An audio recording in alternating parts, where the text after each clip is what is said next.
Hello everybody, welcome to another Versus Video Deck Tech. I'm CVM, joined once again by BBD. O'Brien Braun-Duin, and we are battling some sweet standard decks. Yeah. This last weekend we had two pretty big standard events. There was an Open in Indianapolis, Indiana, and then a Grand Prix in Providence. Yeah. And this is one of the decks that did very well at the Open in Indianapolis in the hands of Ketter. Kent Ketter, playing dragons. What a surprise. Yeah, what a surprise. He might be the only person that I know that likes Stormbreath Dragon more than CVM. I don't even think he likes Stormbreath more than I do. Okay. He just puts on an act. Okay. It's just a show. But yeah, this is a real sweet deck, so let's go ahead and jump right in. It's basically a 5-color green-black dragon deck. Yep. That was, the initial concept came from Makihito Mihara. Yep. At a Grand Prix across the pond earlier in the year. Jerry Thompson picked it up and played it on stream and worked on the deck a little bit. And they just kind of faded away into obscurity. Yeah, so Makihita and I believe it was also Yuya, both top 16 that Grand Prix with the deck. And then, yeah, like you said, Jerry's been picking up the deck. But yeah, it just has kind of fallen completely off the radar since that point. But, you know, a version of this deck also top 8 at the Grand Prix as well. Yeah, so the deck is poised for a comeback. Basically, the format just turned into Green-Red Devotion versus the World after the Invitational. And this deck beats Devotion and the World, so that's I'm not surprised that it didn't do very well. It did very well. So the core of the deck is that you just have this Caryatid Satyr Wayfinder Courser of Crewfix engine that a lot of these you know, green mid-range control type decks will play. And then we have the Deathmist Raptor Den Protector Megamorph package, which allows us to, you know, grind out our opponents with the Deathmist Raptor. Den Protector is just a fabulous magic card, and we're seeing it played in all different sorts of decks. But at its core, this is a dragon deck. So we have dragons of all 5 colors, Dromoka, Ojutai, Silumgar, and Dragonlord Atarka.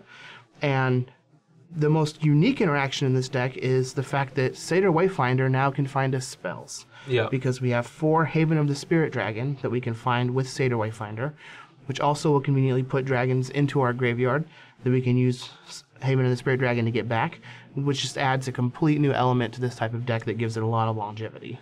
Between Haven and Den Protector, Satyr Wayfinder is usually actually getting you like a card and a half, sometimes like 2 cards worth of value if you hit Deathmist Raptors as well. Yeah, it's just pretty great. The problem, I guess I can say, for that is, as we can see, the top portion of the deck is pretty well set. You know, you have your Wayfinders, your Mana Acceleration, Courser is such a big part of the deck, Den Protector, Deathmist Raptor, and your dragons. You don't have a lot of room for other spells. You do not. So we see here that we have Thoughtseize and some removal spells, and that's really about what you're going to get. Thoughtseize is a great card in general, especially alongside Den Protector, but I'm not sure how great it is in this deck. Obviously, I don't have as much experience with it as other people that have been playing it, but as Brian and I were chatting before we turned on the cameras here in the studio, that the dragons just kind of trump whatever our opponents do. Yeah. So you don't really need Thoughtseize to pick apart their plan because their plan is just going to be invalidated.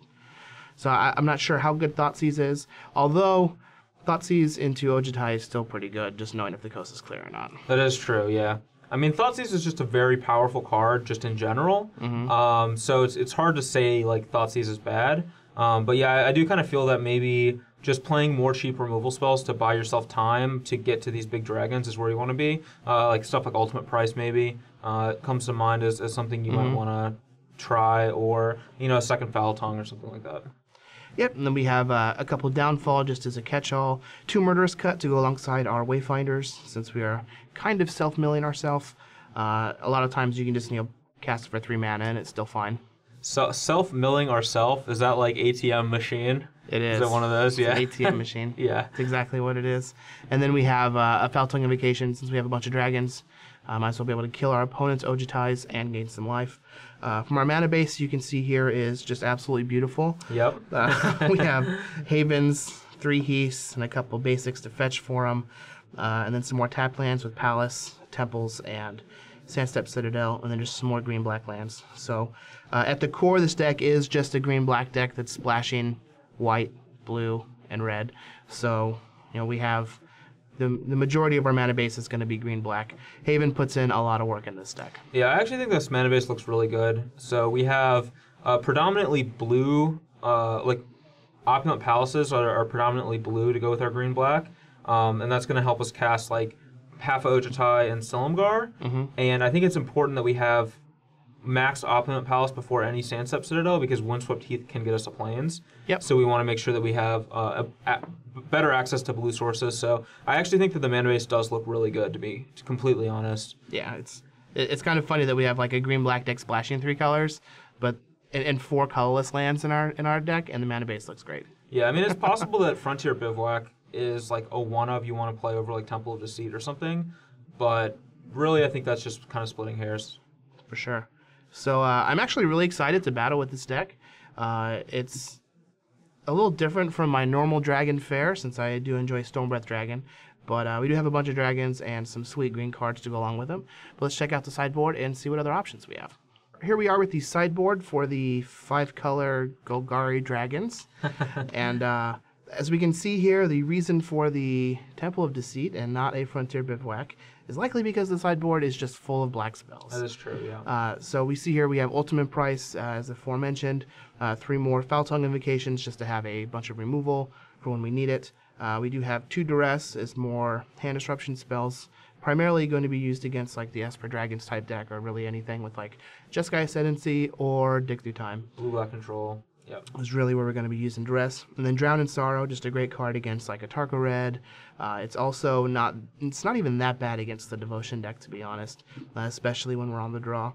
And then in the middle, we just have some more sweet threats. So another Dramoka, another Dragonlord Silumgar.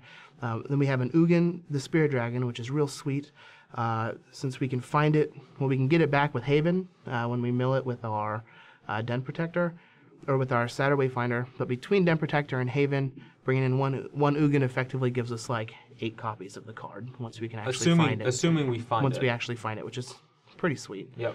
Then we have 2 Taskers to go along with our threats. It's very easy to get into play when we're milling ourselves with Satyr Wayfinder, and it's just a big threat that's difficult for a lot of decks to handle. Very easy to switch 2 Murderous Cut for 2 Tasker. Yep. In matchups where cut doesn't matter. Yeah, like Esper Dragons. Yep. So this is the deck. I'm actually, like I said before, pretty excited to be battling with this. You're going to be playing a deck that you are not a stranger to, just the Ojutai Bant deck, basically. Yeah. It is a deck that top-8'd the Grand Prix in Providence and seems pretty well positioned right now, so I wanted to give it a spin. And I also thought that this would be a good matchup to see which of these 2 decks can like outgrind or go over the top of the other. Which Ojutai deck is better and not the Esper Dragons Ojutai deck? Correct. Which of the non-traditional Ojutai decks is better? I mean, the card's great. It is, yeah. Fair enough. So hopefully stick around and watch the battles.